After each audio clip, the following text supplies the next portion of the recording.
네, 안녕하십니까. 2015년도 서울시 7급 기출문제 1번입니다. 행정법의 일반 원칙, 불문법으로서의 조리법, 비평신자, 목동 부실사 얘기하는 겁니다. 비평신자, 목동 부실사, 부당결부금지원칙, 부당결부금지원칙은 이렇게 들어가 있습니다. 부당결부금지원칙은요, 무엇과 무엇 사이에 있어서 주된 급부와 반대 급부 사이에 있어서 무슨 관련성? 형식적 관련성 아니고요. 실질적 관련성. 실질적 관련성이 인정이 되어야 한다라는 얘기죠. 자의금지원칙입니다. 행정작용을 함에 있어서 물론 이제 공행정작용 말하고 있는 거고, 상대방에게 이와 실질적 관련이 없는 의무를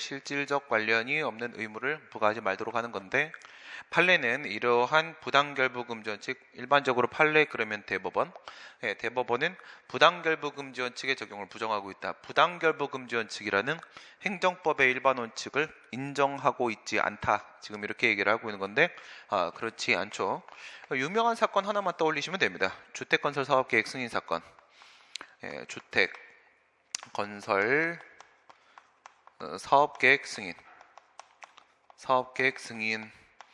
요래에 들어가시게 되면요, 아파트 건설하는 거 얘기하시는 건데, 주택건설 사업이라고 했죠. 우리 행정법에서 사업 이렇게 나오게 되면 그건 이제 공공사업이고요. 공익사업. 공공사업이라고 하게 되면 권리설정 행위로서 특허죠. 특허입니다. 특허는 법에서 특별한 규정을 두고 있지 않은 이상 재량행위에 해당할 것이고요. 이 재량행위로서, 재량권 행사로서 할 수도 있고 안 할 수도 있고, 부관 붙여서 할 수도 있고, 따라서 부관을 붙였는데 기부 체납 조건을 붙였다. 기부 체납 조건을 붙이면서 서울시 청사를 지어서 기부 체납을 해라 이렇게 얘기를 해버리게 되면 그 아파트 짓는 거하고 서울시 청사 짓는 거하고는 아무런 관계가 없단 말이죠. 아파트를 지으면 서울시 청사가 꼭 필요하다. 이러면 원인적 관련성이 인정이 될 수가 있겠는데, 그런 문제는 아니다. 실질적 관련성이 없기 때문에 부당결부금지원칙에 위반돼서 위법한 부관이라고 판시한 적이 있었습니다. 따라서 부당결부금지원칙을 적용을 하고 있는 것이고요. 헌법재판소의 위헌 결정은 행정청이 개인에 대해서 공적 견해 표명을 한 것으로 신뢰보원칙 얘기하고 있는 거죠. 결정에 관련된 개인의 행위는 신뢰보원칙이 적용될 수가 있다. 헌법재판소의 위헌 결정이죠. 헌법재판소의 위헌 결정. 그 다음에 이제 신뢰보원칙 들어가게 되면 선보처인반, 요게 이제 신뢰보원칙의 적용 요건이죠. 신뢰보의 필요성을 인정할 수 있겠는가? 선행조치, 보호가치 있는 신뢰, 처리행위, 인과관계, 그리고 선행조치에 반하는 후행처분, 이게 이제 적용 요건이 되죠. 그 중에서 신뢰의 대상이 되고 있는 선행조치를 생각을 해보시게 되면, 학설 같은 경우엔 모든 일체 행정작용을 전부 다 선행조치라고 얘기를 합니다. 그런데 우리 판례 같은 경우에는 그것을 선행조치라고 말하지 않죠. 공적견해 표명이라고 하죠. 공적견해 표명. 그러면 이제 이 공적견해 표명이 일체의 모든 행정작용을 말하는 학설의 선행조치와 비교했을 때 얘는 개별적 언동만을 신뢰의 대상이 될 수 있다라고 보는 것이 판례 입장이죠. 판례에 따른다. 다툼이 있으면 다툼이 있는 부분이고, 판례에 따르면 개별적 언동에 됩니다. 우선 이렇게만 본다고 할지라도 헌법재판소의 결정은 그것은 개별적 언동이 아닙니다. 개별적 언동이 아니고, 여기서도 바로 신뢰보원칙은 적용이 안 되는 것이고, 그 다음에 헌법재판소의 위헌 결정이 선행조치로 본다고 하더라도 지금은 이제 공적견해 표명이라고 해버렸으니까 개별적 언동 아니어서 무조건 아닙니다. 개별적 언동. 근데 신뢰의 대상이 될 수 있냐? 이렇게 질문을 하면 학설을 따라 들어간다고 하더라도 저건 행정작용이 아니잖아요. 행정작용이 아니기 때문에 또 신뢰보원칙 적용을 시킬 수가 없는 문제가 돼버리는 겁니다. 그래서 개별적 운동으로 본들 아니면 선행조치로 본들 어느 쪽으로 본다고 하더라도 신뢰의 대상이 될 수 없고, 따라서 신뢰보원칙은 적용될 수가 없고요. 지금 법리가 그대로 적용됩니다. 행정청이 지구단위 계획을 수립하면서 권장 용도를 숙박시설로 하였다. 이게 이제 숙박시설, 뭐 위락시설 이런 것들 얘기했는데 당시 판례에서 그냥 숙박시설만 생각해 봅시다. 항상 숙박시설에 대한 건축허가 가능하리라는 공적견해 표명으로 볼 수는 없다. 그러면 지구 단위 계획으로 여기 이 지역은 숙박시설만 짓는 걸로 하겠다. 이렇게 지금 도시계획이 나온 겁니다. 그럼 얘가 숙박시설을 짓겠다라고 건축허가를 신청하면 반드시 건축허가를 해줘야 되는 것이냐 이겁니다. 그런 건 아니라는 거죠. 그래요. 건축허가 이렇게 생각을 하게 되면은 건축허가죠. 그럼 건축허가는 건축법만 갖고 보면 기속행위야. 그죠? 건축법만 갖고 보면 대물적 허가니까 강학상 허가이고 기속행위고 건축법상 요건 갖추면 반드시 허가해줘야 되는 것은 맞겠죠. 그럼 지금 여기 전제는 뭐겠습니까? 전제는 그 기속행위로 보자는 얘기가 아닌 겁니다. 지금 재량행위로 보자.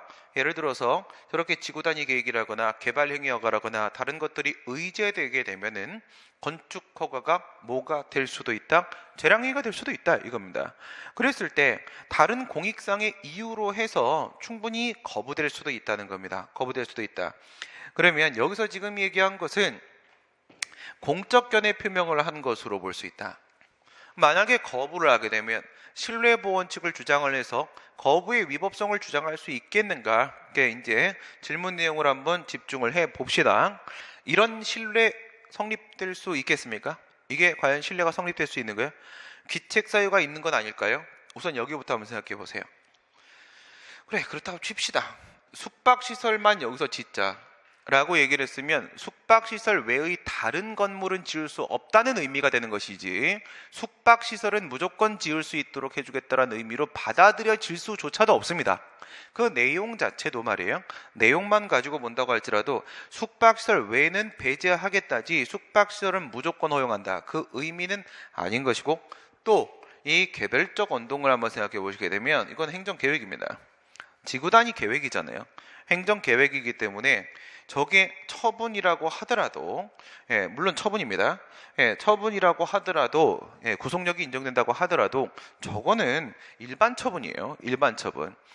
일반 처분. 물적 행정행위로서 일반 처분이죠. 행정계획은 구속적 계획과 비구속적 계획으로 나눠질 수 있고 일반 국민에 대한 직접적 구속력을 미치는 구속적 계획은 처분이고 계획처분, 비구속적 계획은 처분이 아니죠.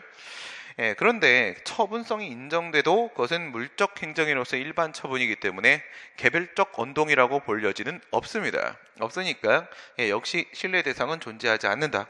그리고 내용으로 봐도 본인의 귀책 사유가 인정됩니다. 내용으로 본다고 할지라도 귀책 사유가 그런 의미가 아니기 때문에 신뢰보원칙은 어느 모로 보나 적용될 수가 없다.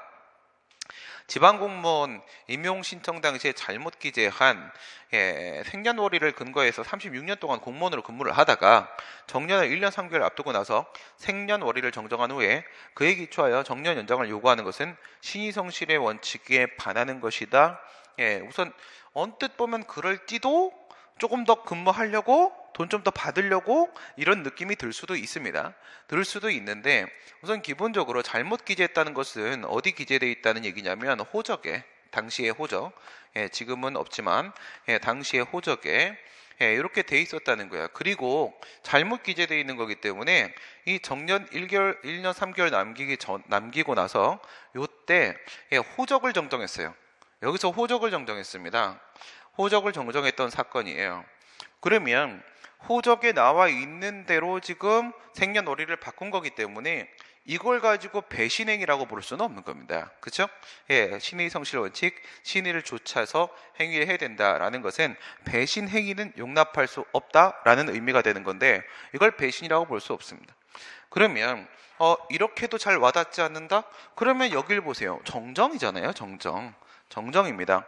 단순히 착오에 의한 내용을 고쳐 쓰는 것에 불과한 것이기 때문에 이걸 두고 나서 신의성실 원칙 위반이라고 할 수는 없습니다. 정정은 언제나 허용된다. 이거예요. 정정에서는 이런 행정법의 일반 원칙을 적용시킬 여지가 없고요. 뭐 다른 얘기입니다만 신의성실 원칙은 우선 기본적으로는 행정법의 일반 원칙에 포함을 안 시켜요. 그렇죠? 원칙적으로 포함을 안 시킵니다. 이건 보충적으로 적용되는 거예요. 행정법의 일반 원칙으로 해결이 안 될 때 그때 신의성실 원칙을 적용을 시키게 되는 겁니다. 근데 문제를 이렇게 내시면 안 되죠. 신의 성실의 원칙에 대한 얘기를 꺼내시면 안 되는데 뭐 그냥 그러려니 하시고 정정이기 때문에 문제는 없다. 행정계획에 관한 판례의 내용 중에 옳지 않은 것은 도지사가 도내 특정 시를 공공기관이 이전할 혁신도시 최종 입지로 선정한 행위는 항고소의 대상이 되는 행정처분이다. 혁신도시로 최종 입지 선정을 했다. 그래서 도에서 수도권 내에 있는 공공기관들을 좀 이전을 하려는 정책을 세웠었습니다. 수도권에 있는 공공기관들을 좀 밖으로 빼려고 하는 거야. 밖으로 빼려고 하는데 뭐 그 경기도 내에 있는 특정 지역을 혁신도시 입지로 선정을 한 겁니다. 그럼 혁신도시 입지 선정을 하게 되면 그 지역에 사는 사람들의 어떤 권리나 의무에 직접적인 영향을 미칠 것이냐? 전혀 예상될 수 있는 부분이 없습니다. 그렇죠? 그러니까 이거는 일반 국민에 대한 직접적 구속력을 미치는 행위가 아닙니다. 따라서 얘는 처분이 아니다. 많이 나온 문제죠.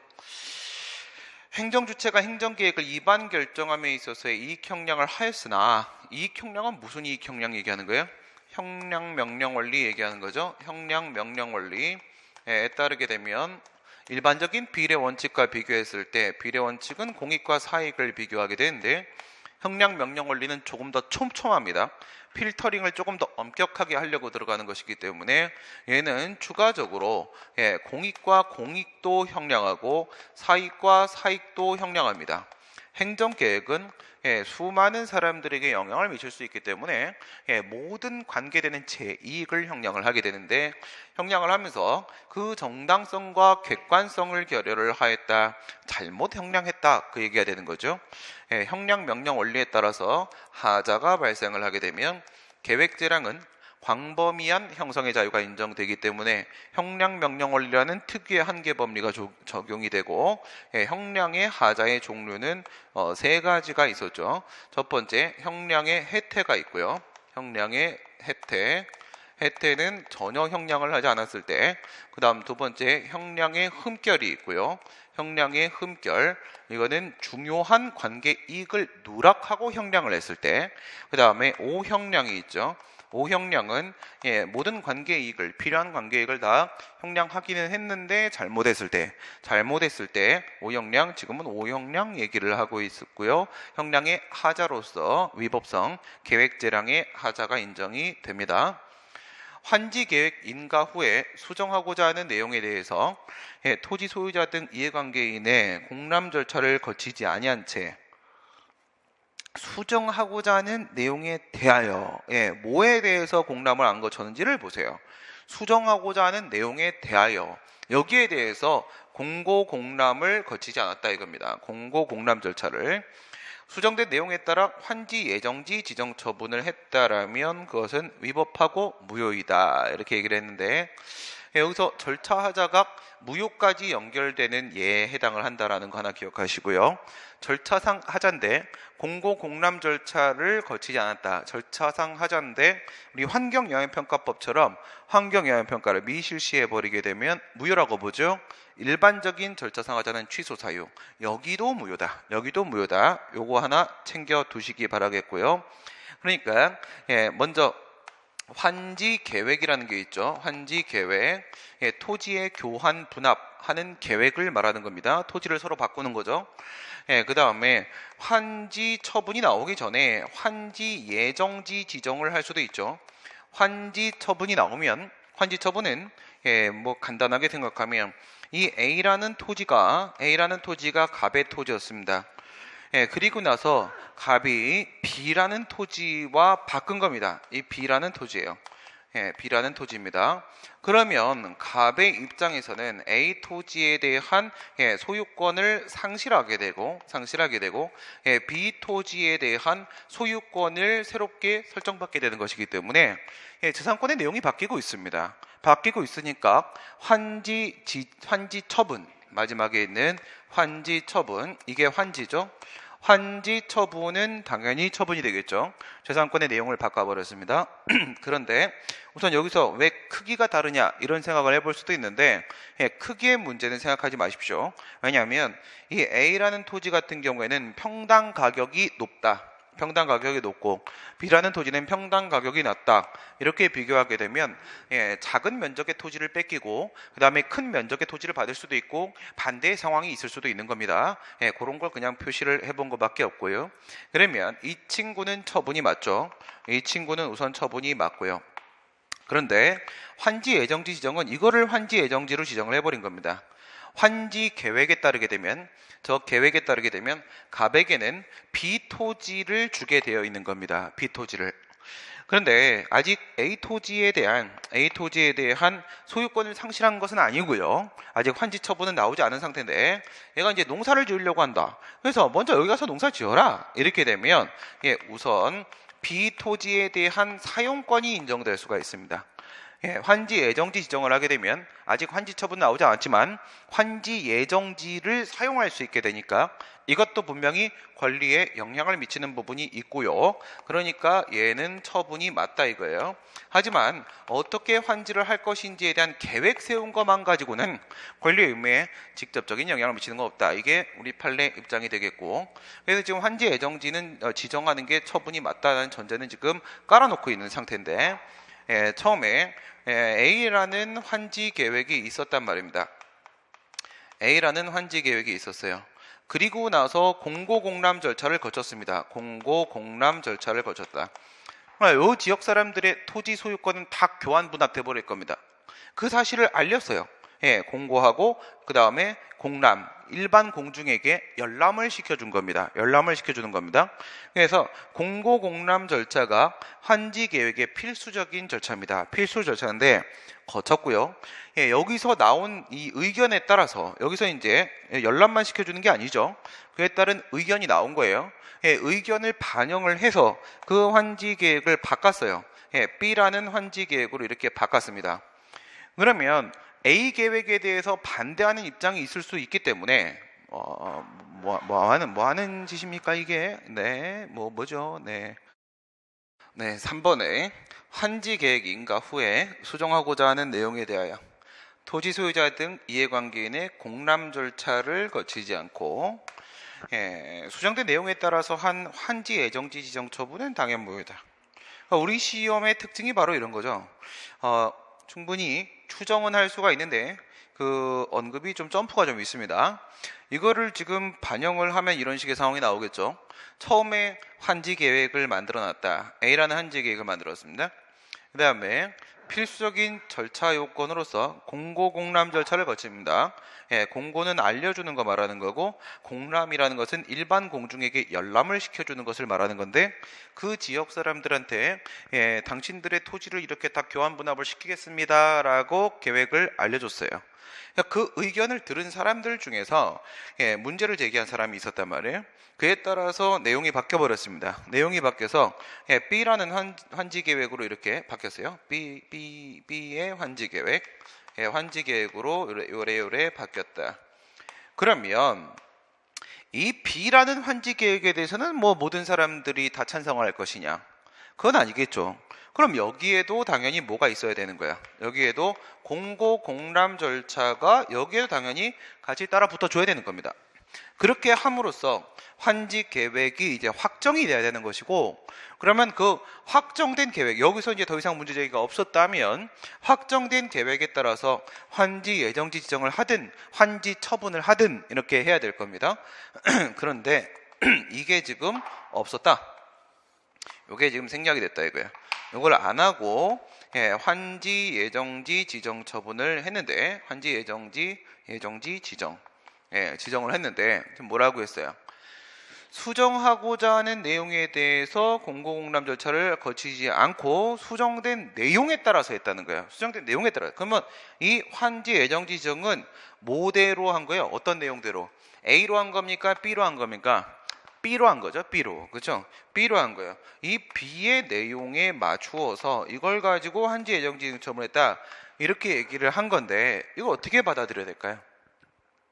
현재 A라는 환지계획에 대해서는 공공람이 있었습니다. 네, B라는 환지계획은 공공람이 없었습니다. 그러면 B라는 환지계획은 없는 거예요. 이건 정상적으로 확정된 게 아니기 때문에 B라는 환지계획은 없는 겁니다. 그럼 현재 상태는 A라는 환지계획 요 상태로 존재하는 겁니다.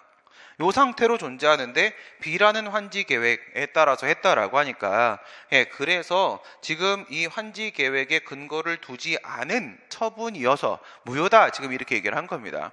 그럼 얘는 어떻게 된 거냐면 공고공람이 없었기 때문에 환지계획이 무효고, B라는 환지계획이 없는데 그걸 근거로 환지 예정 지정했으니까 얘도 무효고, 이렇게 되는 거란 말입니다. 무슨 말인지 이해가 돼요?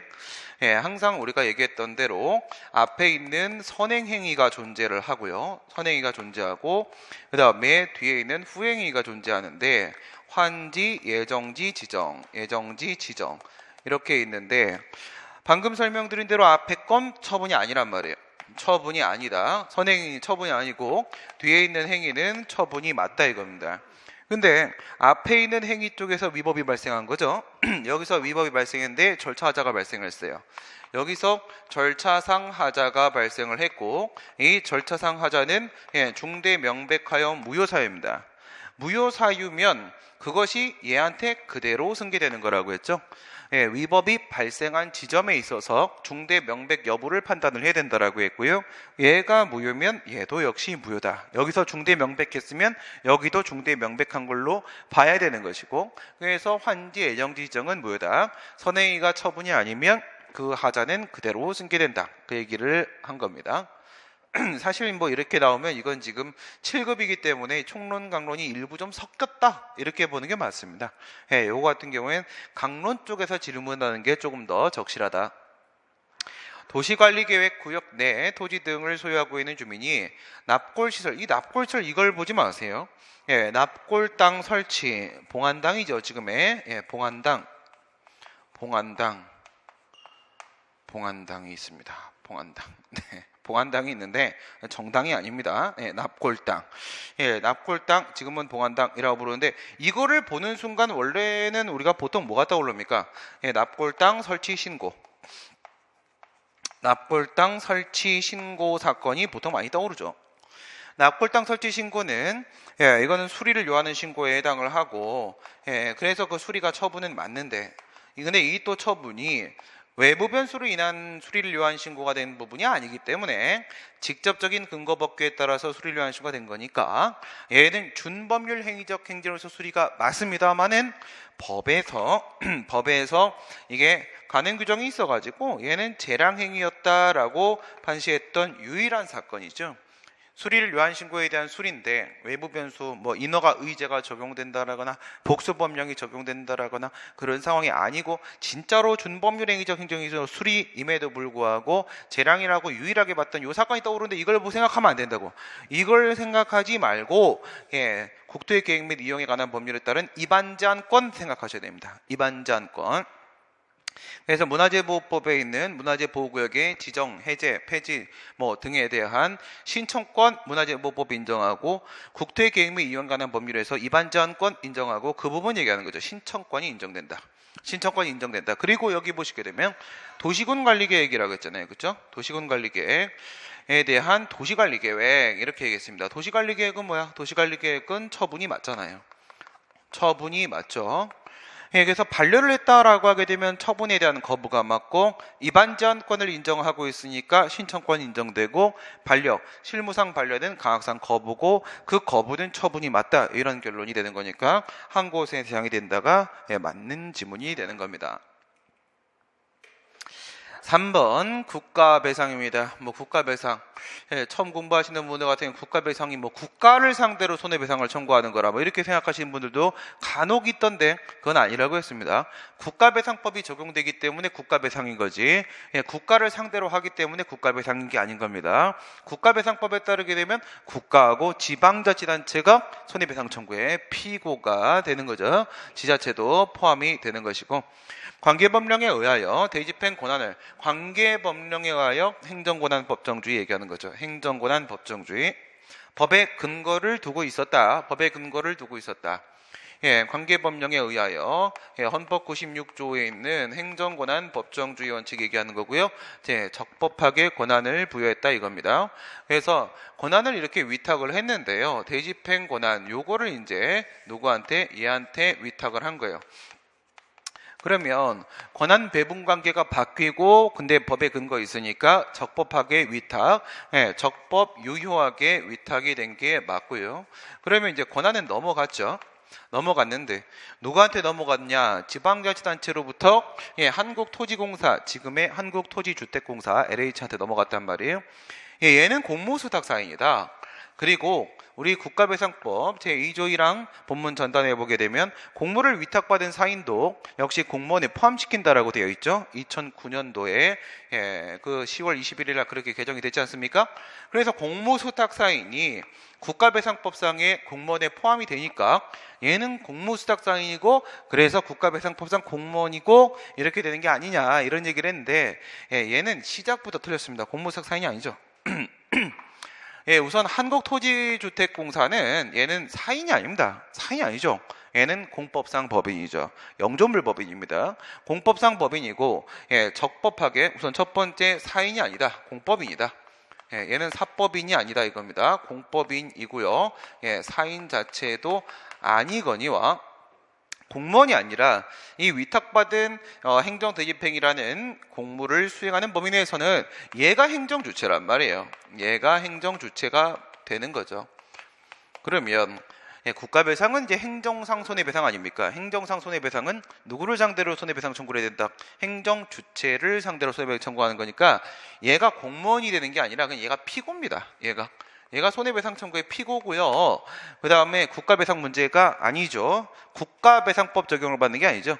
국가하고 지방자치단체한테 손해배상 청구할 때 그때만 국가배상법 적용받는 거고 기타 공법상 법인 같은 경우에는 헌법 29조에서는 공공단체라고 해서 얘를 포함시키고 있지만 국가배상법은 빼고 있으니까 법률에 따르게 되면 얘는 뭘 근거로 가져야 되는 거예요? 얘는 민법을 근거로 가져야 되는 거죠. 민법 756조에 사용자 배상 책임을 물어야 되는 그런 상황이 되는 거고요. 얘는 행정주체입니다. 행정입법 부작입니다. 행정입법, 형식적 의미의 행정, 실질적 의미의 입법 얘기하는 거죠. 근데 부작위를 했습니다. 특정 사안에 대해서 법률이 특정 사안에 대해서 행정입법을 하도록 위임을 하게 되면 행정입법을 해야 되는 의무가 부과될 거 아니겠습니까?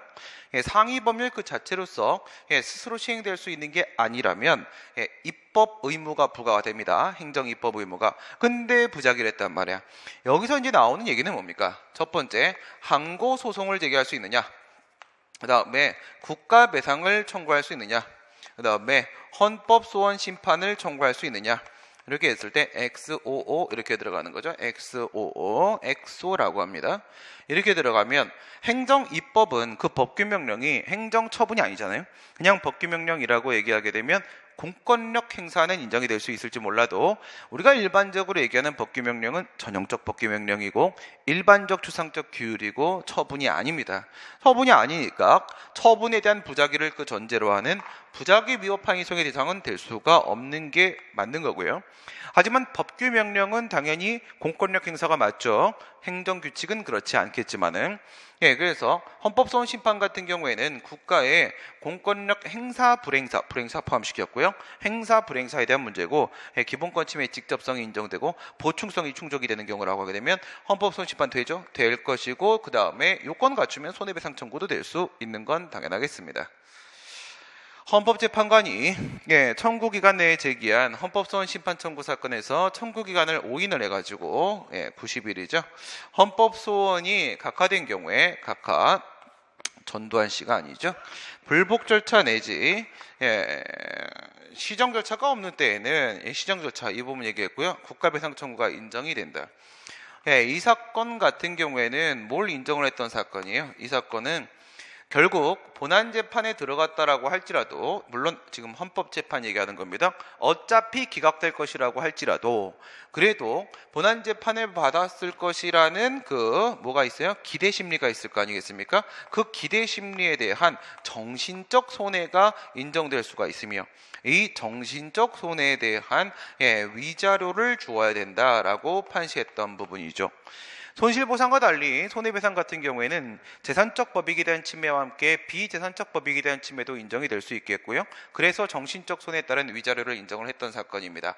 그러면 일반 법원의 법관의 재판작용과 비교했을 때 헌법소원심판에서는 왜 국가배상을 인정을 했을까? 우리 일반 법원 같은 경우에는 그 재판작용이 위법하다고 할지라도 원칙적으로 국가배상 인정 안 하잖아요. 위법행위라고 인정을 안 해줍니다. 얘는 뭐가 없다는 거예요? 시정 절차가 없다. 이게 포인트죠. 시정 절차가 없다. 우리 이제 법원의 재판 같은 경우에, 법관의 재판 같은 경우에는요, 1심, 2심, 3심이라는 시정 절차, 심급제도가 마련되어 있지만 헌법재판이 잘못했을 때 그에 대해서 판단할 수 있는 상급 헌법재판소가 있거나 그런 건 아닙니다.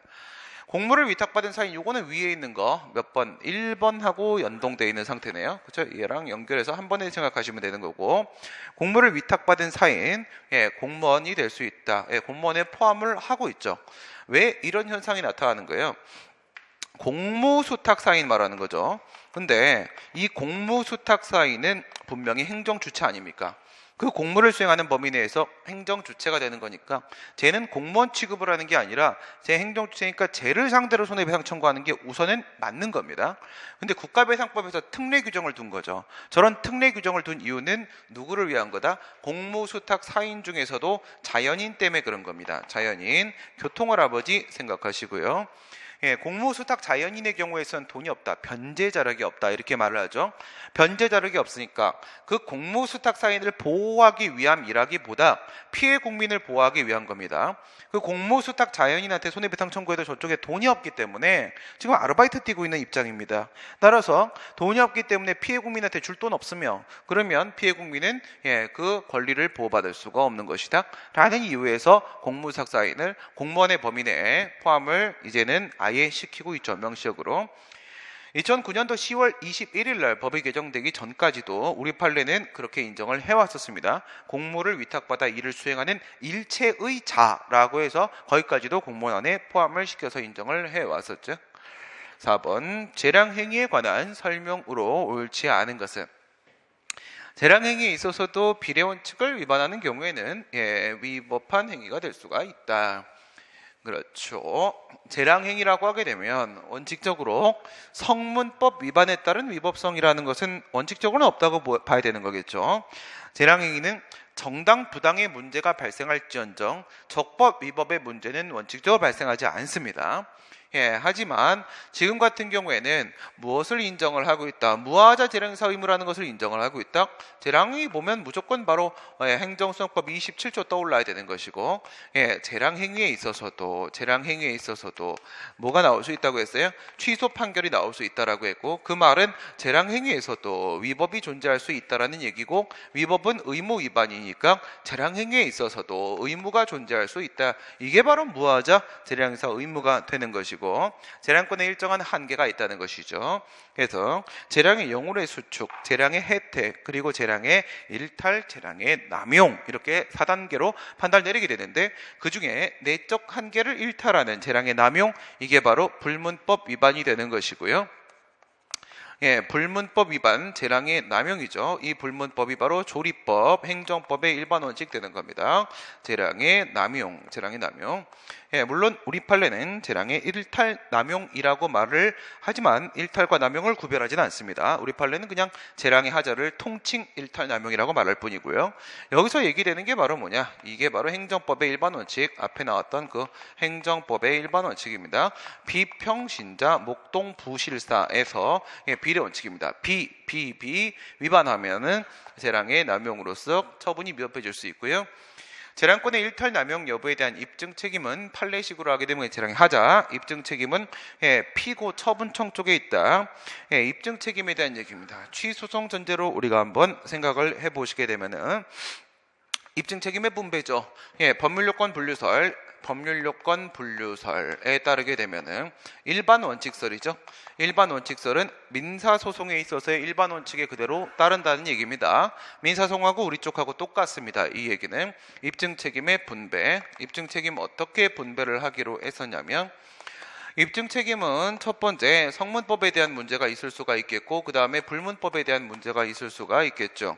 성문법에 대한 문제에서는 그것이 침익적인 처분인 것인가 아니면 수익적인 처분인 것인가 나누고, 침익적인 처분에서 그 처분을 할 수 있는 적극적 요건 사실의 존재를 입증하는 거죠. 그 다음에 할 수 없는 소극적 요건 사실의 존재, 수익적 처분을 해야 하는 적극적 요건 사실의 존재와 수익적 처분을 할 수 없는 소극적 요건 사실의 존재, 그리고 불문법 위반, 이 부분이 바로 재량의 하자입니다.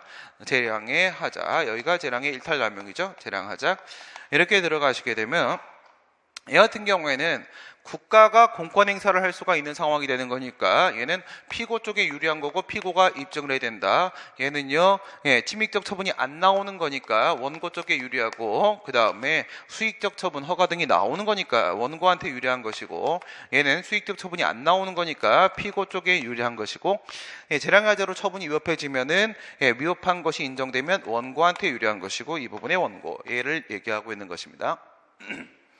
판례에 의할 때 식품위생법상 음식점 영업허가, 식품접객업 영업허가 얘기하는 거죠. 음식점뿐만 아니라 식품접객업 영업허가로서 일반 음식점 영업허가.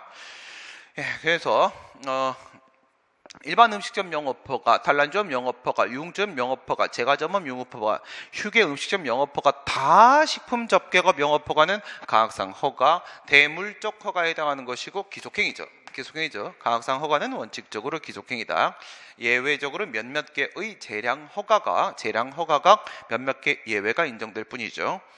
공유수면 점용허가 낸 특정인에게 공유수면의 이용권이라는 공유수면 이용권 권리 얘기하네요. 네, 설권적 처분입니다. 설권적 처분, 권리를 설정해주는 처분이다. 독점적 권리를 설정해주는 것이다. 그렇다면 얘는 특허다라는 얘기죠. 방금 위에서는 허가하고 특허 구별하는 겁니다. 허가는 원칙적으로 기속행위다. 기본권 관련성 정도가 크죠. 그런데 이 부분은 재량에 속한다. 특허는 공익 관련성 정도가 크기 때문에 그 공익을 실현시키기 위한 방법의 선택은 행정청의 재량에 맡겨지는 것이 기본이 되겠습니다. 이거는 재량회의가 맞겠죠.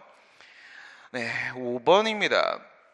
행정조사기본법, 행정조사네요. 예비적 보조적 작용입니다. 그 자체가 목적은 아니죠.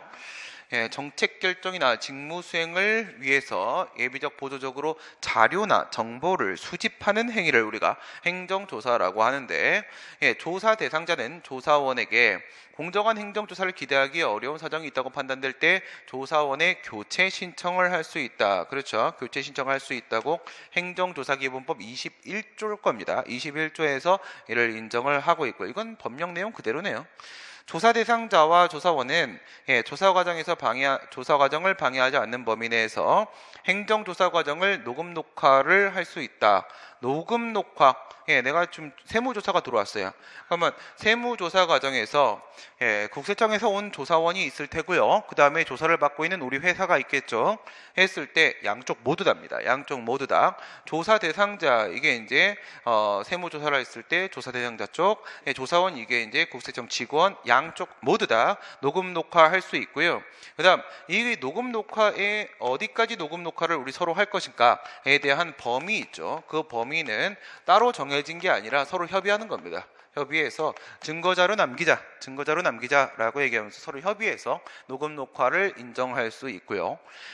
조사 대상자는 법률 회계 등에 대하여 전문 지식이 있는 관계 전문가, 회계사들 변호사들 불러서 같이 갈 수 있죠. 행정조사를 받는 과정에 입회하게 하거나 의견을 진술하게 할 수 있다. 대리인 부르는데 무슨 문제가 있겠습니까? 그죠? 행정기관의 장은 법령 등의 특별한 규정이 있는 경우를 제외하고는 행정조사의 결과가 확정된 날부터 30일 이내에 그 결과를 그 조사받았던 사람한테 알려줘야 된다. 30일은 좀 길죠. 그렇죠? 30일이 아니라 얘는 7일입니다. 7일. 이건 원리가 아니라, 이론이 아니라 이건 그냥 법령 내용 질문하는 거네요. 이런 건 법령 문제니까 법령 해설 특강을 이용하시기 바랍니다. 그 다음에 지방자치법상의 주민소송, 이거는 강론 문제인데 2개 정도가 총론과 겹쳐 있을 겁니다. 2개 정도가. 우리가 잘 알고 있는 대로 지방자치법 제17조에 주민소송에 대한 규정을 두고 있어요.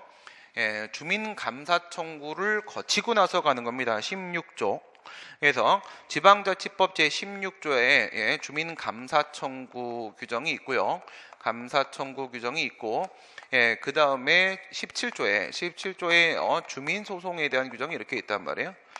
그런데 여기서 주민감사 청구의 범위가 이만큼이라고 하게 되면 그 중에서 일부로 넘어가는 거예요. 일부로 이렇게 해가지고 이게 이제 재정과 관련된 문제입니다. 재정과 관련된 문제에 대해서는 주민소송의 제기가 가능해집니다. 이건 감사 청구를 거쳤던 사람이어야 됩니다. 거쳤던 사람, 필요주의입니다. 필요주의. 감사 청구가 반드시 전제가 돼줘야 돼요. 감사 청구 거치고 목적 달성이 안 됐고, 그런데 그 내용은 재정 건전성, 그 지방자치단체의 재정의 건전성과 관련된 문제다라고 하게 되면 주민소송을 제기할 수 있는데, 그러면 그 지방자치단체의 재정이 건전하다라고 해서 본인 자신의 어떤 재산적 이익이 발생하는 건 아니란 말이죠. 그러면 이 주민소송이라는 것은 원고의 법률상 이익과 권리와 직접적 관련을 맺고 있는 게 아니라는 거죠. 안 맺고 있다. 그러면 이거는 객관적 소송이 되겠네요. 그래서 주민소송은 객관적 소송이다. 여기에 지금 포인트가 다 맞춰져 있는데 이건 객관 소송이 되는 것이다. 객관 소송은 물론 행정소송법 45조에 따르게 되면 민중소송 법정주의 원칙 적용을 받아서 개별법의 근거가 있어야 되는데 행정소송법 1번법 말고 지방자치법 17조라는 개별법의 근거가 있기 때문에 허용이 되고 있는 것입니다.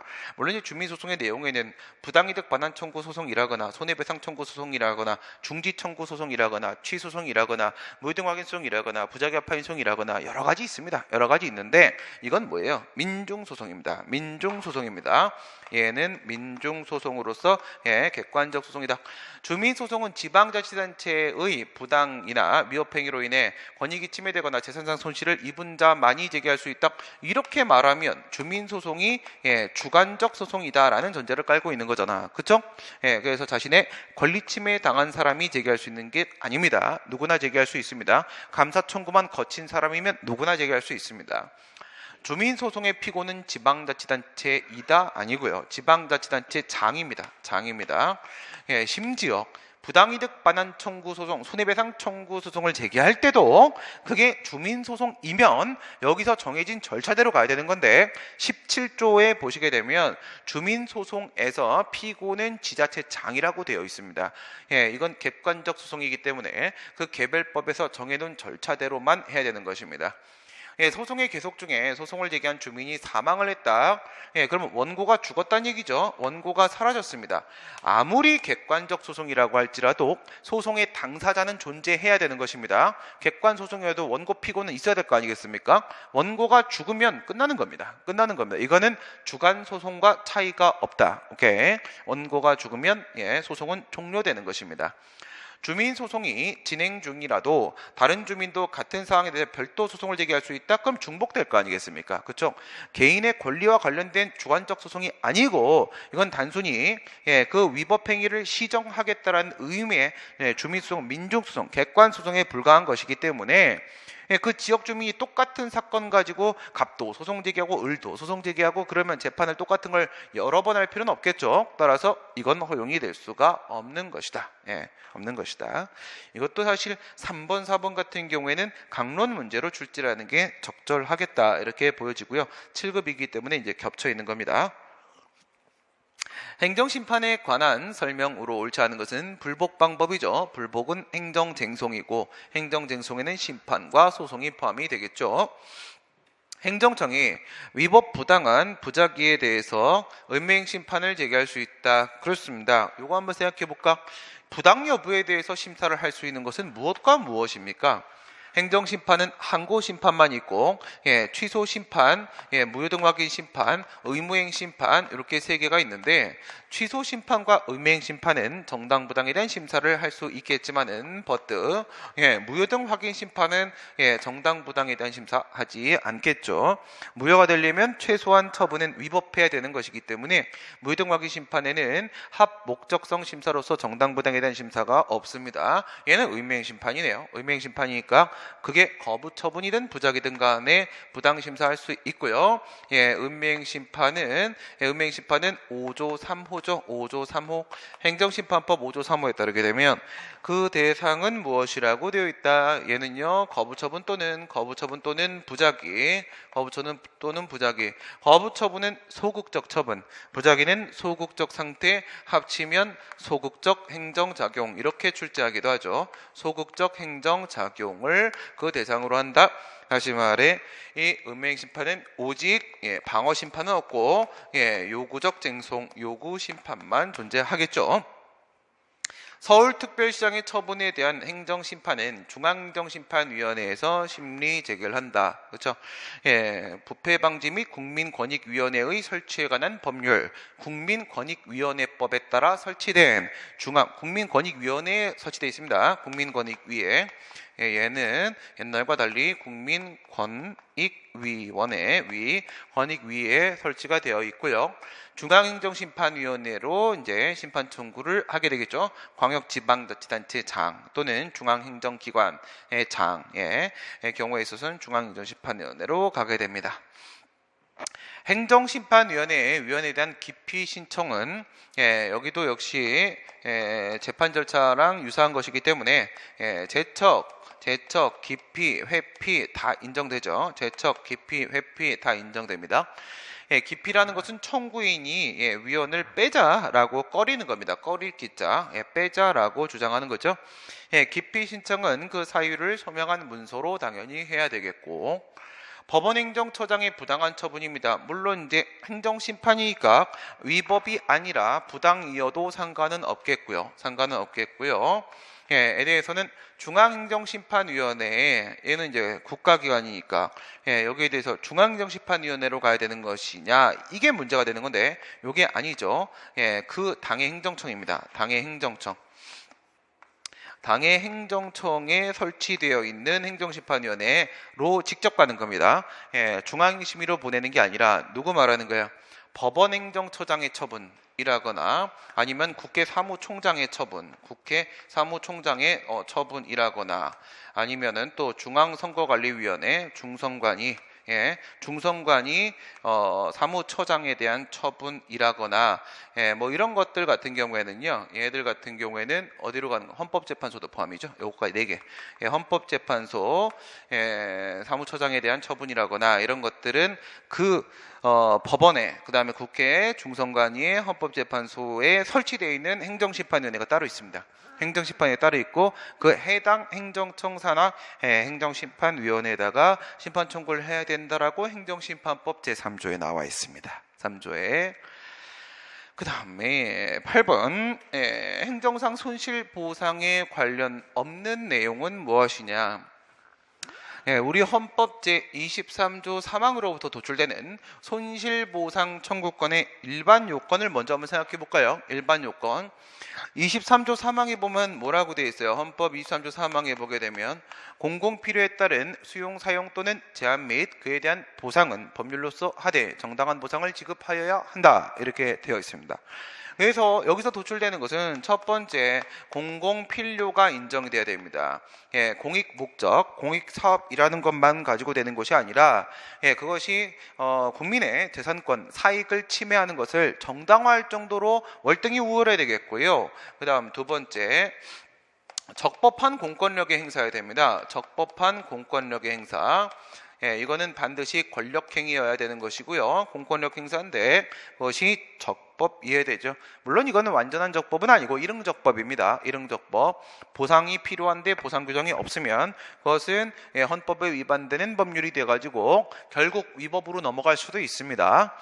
우선은 적법한, 현재 근거법규에는 합치되는 공권력 행사여야 되는 것이고, 다음 세 번째, 재산권에 대한 의도적 침해되는 것이죠. 재산권, 이거는 비재산권 침해는 인정이 안 되죠. 손해배상과 차이점이고, 그 다음 이 재산권이라는 것은 것은 사건이냐 공권이냐를 불문한다라고 했습니다. 재산권에 대한 의도적 침해됩니다. 비의도적 침해는 해당 사항이 원칙적으로 없겠고, 그 다음 네 번째, 제일 중요한 거죠. 특별한 희생이 발생해야 되는 겁니다. 특별희생설, 이게 이론적 근거죠. 공용 수용설, 뭐 은혜설 이런 게 아니라 특별희생설, 이게 이론적 근거가 된다는 게 통설의 입장이겠고, 그 다음에 이제 반드시 별도의 보상 규정이 있어야 됩니다.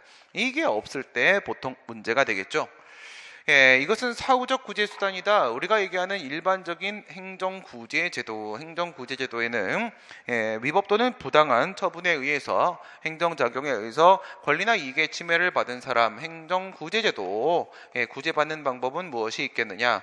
행정구제제도는 사전적 구제제도가 있을 수가 있겠고, 사후적 구제제도, 권리나 이익의 침해가 발생한 다음에 구제받는 방법이 있을 수 있겠는데, 이게 바로 행정 절차가 되는 것이고요. 행정 절차가 되고, 그 다음에 사후적 구제제도 같은 경우에는 1차적 구제제도로서의 행정쟁송, 즉 행정심판과 소송이 있겠죠. 행정심판이 있겠고 행정소송이 있겠고, 그 다음에 2차적 권리구제제도로서 손해전보제도, 손해전보제도가 있고, 손해전보제도는 손해배상제도와 손실보상제도가 이렇게 있겠죠. 여기 포함됐네요. 손실보상제도는 사후적 구제제도에 해당하는 게 맞고, 그 다음 개인의 재산권에 대한 특별한 희생이 발생했을 때 손실보상을 해주는 것이 맞고, 수용사용 제한에서 이 수용 있죠. 수용, 재산권의 강제적 박탈, 수용은 100% 특별한 희생입니다. 이거는 100%입니다. 100%. 보상 규정이 없는 경우도 없습니다. 없는 경우도. 이거는 확실한 재산권 침해의 형태를 띠고 있기 때문에 여기 보상 규정 안 두면 눈 삔 겁니다. 그래서 그런 경우는 아직까지는 없었습니다. 그런데 여기서 비교를 하시게 되면 되게 단순한 문제네요. 손해배상이라는 것은 그것이 위법할 때 하는 거고, 얘 같은 경우엔 적법함에도 불구하고 공평부담의 원칙에 따라서 해주는 거잖아요. 지금 같은 경우 1번은 행정청이 위법하게 운전면허를 취소했다. 위법하게 했으면 개인주의적 관점에서, 도의적 관점에서 돈을 주는 것이죠. 그런 건 국가배상, 손해배상의 문제가 되겠고요. 9번, 공공기관의 정보 공개에 관한 법률, 정보공개법에 따른 정보공개와 관련된 설명으로 옳지 않은 것은, 옳지 않은 말은 하지 않는 편이 좋습니다. 했을 때 판례에 의해라 그러려고 했고요.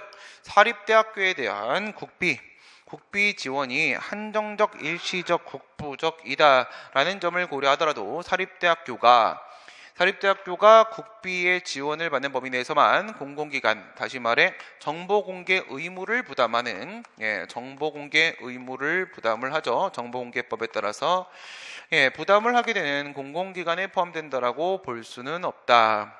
볼 수는 없다. 하더라도 범위 내에서만, 그러면 맞는 말이죠. 그렇죠? 범위 내에서만 가지는 게 아니라 그거랑 관계 없는 겁니다. 그죠? 전혀 관계가 없고요. 정보공개법 제시행령, 정보공개법 시행령 2조에 따르게 되면 뭐라고 하고 있냐면, 각급학교라고 했으니까, 이것은 대학교든 고등학교든 중학교든 초등학교든 유치원이든 상관이 없고요. 학교면 다 장땡이고요. 그 다음에 공립학교든 사립학교든 다 불문합니다. 이걸 불문하는 이유가 뭐예요? 돈을 받고 있기 때문에 문제가 되는 것이 아니라 얘네들이 해야 될 것은 원래 국가가 해야 되는 교육 서비스입니다. 교육 서비스는 공공 서비스란 말이죠.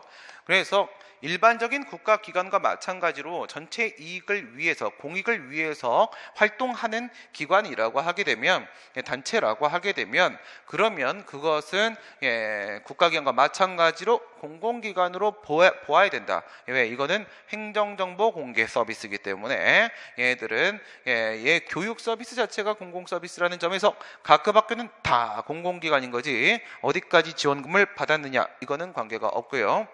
오로지 담당 공무원을 괴롭힐 목적으로 행사하는 정보공개 청구, 괴롭힐 목적입니다. 이 권리남용이죠. 그렇죠? 권리남용입니다. 권리남용에 해당하는 경우에는 하더라도 그것만으로 정보공개를 거부할 수는 없다. 거부할 수 있습니다. 거부해도 적법이 되겠죠.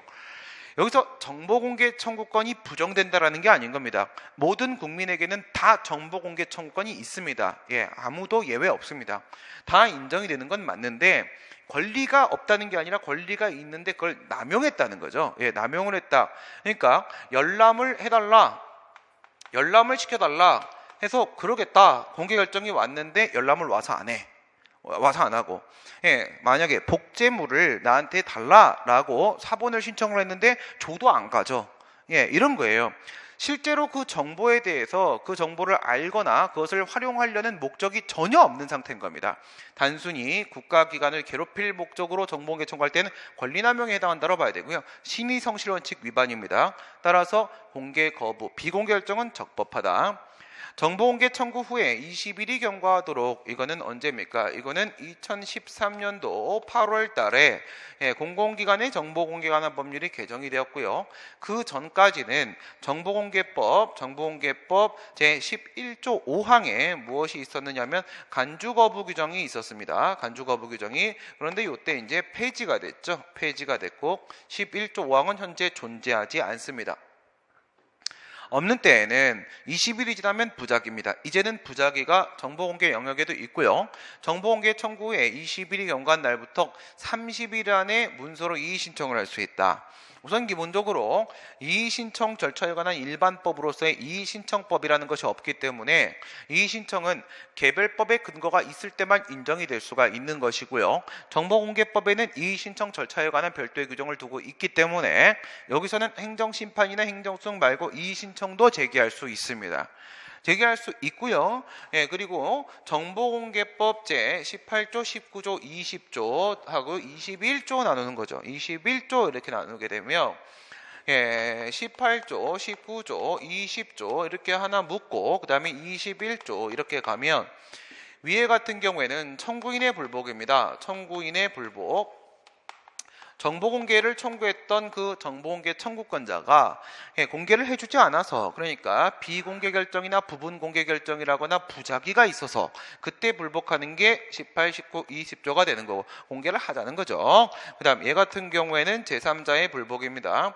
제3자는 바로 정보 주체를 말하는 겁니다. 본인 정보에 대해서 누군가가 공개를 해달라고 한 상황이죠. 이쪽에 불복 방법이 이렇게 나오는데 여기는 이의 신청이 있고 여기에 행정심판이 이렇게 있고 그다음에 여기에 행정소송이 이렇게 있습니다. 행정소송이 이렇게 있다면 21조는 1항 비공개 요청, 2항 여기서 불복 방법, 3항에서는 공개 결정이 나온 후 30일이 지나면 공개를 실시할 수 있다라고 되어 있는데 얘는 여기서 이의 신청이 있고 그 다음에 행정심판이 있고 행정소송이 있고 여기에 다 이렇게 모아져 있고요. 그 중에 이의 신청 부분을 보시게 되면 이 신청은 이의 신청 여기 하나 있죠. 여기 이의 신청 하나 있는데 얘는 뭐 비공개 결정 나온 다음부터 또는 20일 지난 날부터 해가지고 30일 안에 이의 신청 제기하면 7일 안에 답변해야 된다. 얘는요 7일 안에 이의 신청하면 그런데 안 나와. 안 나오는 부분은 요거를 유추 적용합니다. 유추 적용해서 7 만듭니다. 7 만들어서 얘는 유추 적용한다 이렇게 보게 되죠. 그래서 30일에 7일, 7일에 7일 이렇게 들어가는 겁니다. 30일에 7일, 7일에 7일 맞는 말이고요. 공공기관은 청구인이 사본 또는 복제물의 교부를 원하는 경우에는 이를 교부를 해야 되는데 다만 그 대상, 우선 여기서 이거를 이런 식으로 교부를 해야 된다는 것은 뭐예요? 정보공개 청구할 때 그 정보공개 청구권이라는 것은 그 정보의 내용에 대한 공개 청구권도 있지만 공개 방법에 대한 공개 청구권도 있습니다. 정보공개 청구권의 내용은 두 개다. 그 내용에 대한 정보와 공개와 그 다음에 방법도 결정할 수 있는 권리가 인정되고요. 너무 많을 때는 나눠서 이렇게 할 수 있습니다. 나눠서 제공하는 것 허용되고 그에 따른 비용은 청구한 사람이 실비의 범위 내에서 부담을 하게 되겠죠. 10번째 마지막 문제입니다. 국토의 계획 및 이용에 관한 법률상 이행명령에서 정한 이행기간이 도과한 후에 이행명령을 했다. 30일 안에 뭐 해라 이렇게 명령을 했어요. 명령을 했는데 그 기간이 도과한 다음에 그 토지 소유자가 이행명령을 이행한 경우에 기간이 지났다는 거죠. 기간이 지났다. 기간이 지났는데 괜찮을까? 괜찮을까? 느낌 딱 오죠? 이행강제금 문제로구나. 시장군수구청장은 최초에 이행명령이 있었던 날, 뭔가 하명이 이렇게 있었죠? 이행명령이 이렇게 있습니다. 이행명령이 있었던 날. 하명처분입니다. 하명처분이 이렇게 있었다. 기준으로 하여 1년에 한 번씩 이행강제금 같은 경우에는 보통 연 몇 회 이게 하나 나오고요. 연 몇 회 이게 하나 나오고, 그리고 나서 몇 년 이게 나옵니다. 몇 년 이렇게 나와요. 그럼 총 횟수가 나오겠지. 총 횟수가 나온다. 이게 무슨 말이냐? 이게 반복 부과가 된다. 이런 뜻이죠. 반복 부과가 가능하다. 그래서 1년에 한 번씩 그 이행명령이 이행될 때까지 여기는 그게 없네요. 그렇죠? 뭐가 없습니까? 여기에는 몇 년 이게 없는 겁니다. 몇 년이 없으면 이 반복 부과가 무한정 갈 수 있다는 겁니다. 무한정 끝도 없이 갈 수 있다는 얘기고, 이행될 때까지 특이하네요. 토지의 이용 의무 기간 내에 반복해서 이행강제금을 부과 징수할 수 있다. 이행명령을 받은 자가 그 명령을 이행한 경우에는 새로운 이행강제금 부과를 즉시 중지하고, 명령을 이행하기 전에 이미 부과된 부분, 요거는 받자, 요거는 결국은 받자, 이렇게 얘기를 하고 있습니다. 그래서 새로운 이행강제금을 부과하지 말자, 이렇게 되어 있는데요. 한번 볼까요? 이행강제금은 상대방한테 금전을 무기로 해가지고 심리적 압박을 가하여 장래에 그 의무 이행을 확보하는 것이죠. 이행강제금입니다. 이행강제금은 얘는 간접적 강제수단이죠. 강제 집행 중에서 유일한 간접적 강제수단이 되는 것이고, 수단으로서 제재력의 행사입니다. 제재력의 행사가 되는 것이고요. 장래의 의무 이행 확보를 목적으로 하는 거죠. 장래가 목적입니다. 장래가 목적인 거고, 자진 이행을 유도하기 위한 것이죠. 자진 이행을 스스로 이행하도록 유도하기 위한 겁니다. 이렇게 했을 때 이행명령이 나왔습니다. 그런데 이제 따르지 않잖아. 그러면 어떻게 된다고 했어요? 심리적 압박을 가하기 위한 계고 하나 들어가시고, 그런데도 안 한다? 그러면 부가 이렇게 들어가죠. 그 다음에 이제 다시 또 계고 이렇게 들어가시고, 그 다음에 이행강제금 부가, 계고는 절대 빠지면 안 된다고 했어요. 세 번째까지만 볼까요?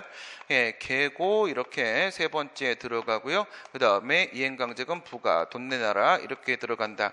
근데 지금 국토계획법은 이게 무한정 갈 수 있다, 이렇게 얘기를 한 겁니다.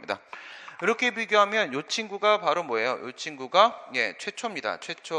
최초의 이행강제금 부과가 되는 것이죠. 이행강제금은 이행명령의 불이행이라는 과거의 위반 행위에 대해서 의미를 갖는 것이다. 과거 위반 행위에 대한 응징을 말하는 것이 아니라, 얘는 보시다시피 장래 의무이행 확보를 위한 것입니다. 장래를 향하고 있는 것이지 과거를 향하고 있는 게 결코 아니다. 토지거래 계약의 허가를 받아서, 토지거래 계약 허가는 뭐예요? 강학상 인가죠. 강학상 인가. 제3자의 법률 행위에 대해서 보충적으로 효력을 발생시키는 행위, 동의해 주는 거죠. 인가에 해당을 하고, 토지를 취득한 자에게 양수인 쪽 얘기하는 거고요. 허가받은 목적대로 토지거래 허가구역 내에서 그냥 허가해 주는 게 아니라고요. 조건을 건단 말이지. 그 허가받은 목적, 이 토지는 이렇게만 이용을 해라 라고 한 거예요. 그런데 다르게 이용을 하고 있더라 이거야. 다르게 이용하고 있더라. 그러면 토지 이용할 의무의 이행을 명했고, 이행명령이 지금 나왔고요. 이행기간 안에 의무를 이행하지 않으면 반복해서 이행강제금을 부과할 수 있다. 그 내용이었죠. 국토의 계획 및 이용에 관한 법률 24조의 2.5항에 새로운 이행강제금, 지금 이 새로운 이행강제금이 무슨 말이냐, 이걸 질문을 하고 있는 중이고요. 이행강제금에는 이행명령 불이행에 따라, 지금 불이행을 했죠? 불이행에 따라 최초의 이행강제금, 얘는 아닌 거고 이행명령을 받은 의무자가 최초의 이행명령 기간에서 첫 번째 여기서 기간 준 거, 그렇죠?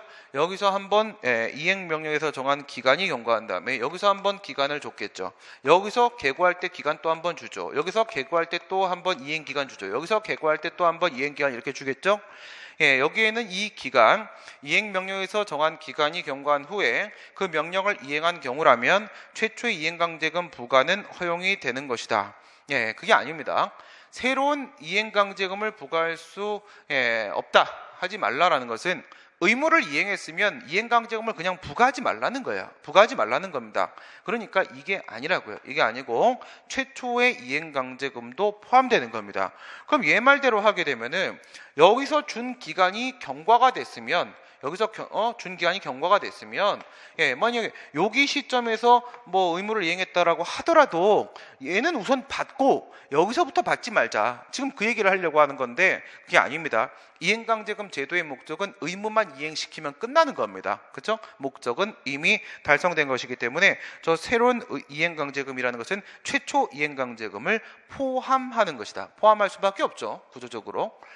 이행명령을 받은 자가 그 명령을 이행하는 경우에 새로운 이행강제금 부과를 즉시 중지하도록 법령이 규정한 것은 이러한 이행강제금의 본질상 이행강제금 부과로 이행을 확보하고자 한 목적이 이미 실현, 그래요, 이겁니다. 자진 의무 이행 유도로 하려고 한 건데 유도의 목적이 이미 달성된 거고 이행강제금의 부과를 할 수 없다는 취지의 규정으로 보아야 한다. 이건 뭐 그냥 설명을 해줬네요. 그렇죠? 당연한 얘기를 해준 겁니다. 네, 여기까지 하도록 하겠습니다. 수고하셨습니다.